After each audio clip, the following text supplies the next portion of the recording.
I don't know if this comes out the right way, but I don't think we're doing our jobs unless we're making our audience uncomfortable, in the right way. And like I say, in this show, this is all about them being uncomfortable because they're laughing their heads off at things that they probably shouldn't be laughing at. Or afterwards, they might think, why did I laugh at that?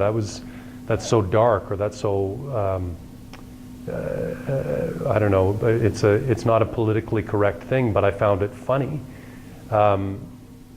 It's said that Norris, one of the genesis of writing this play was going to dinner parties and, like I said before, constructing certain arguments that he would have had, but also looking at different people's points of view. And, I think we've all been in that situation while we're at a dinner party or a party or something like that, and an argument will end up going a certain way. And you do think about, well, what if the argument went down this path, or what if it went down this path? What if it was a perfect argument about this, where these two sides were in this situation?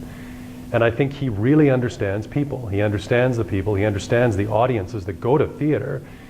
He understands not only what drives people in terms of their, the second act of this play is about this young couple who really just wants to make a good life for themselves.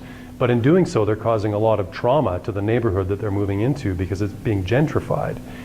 And, there's a certain selfishness to that, but there's also a real understanding of that. Don't we all want that? Don't we all want to be self-improving? Don't we all want to make a better life for our children?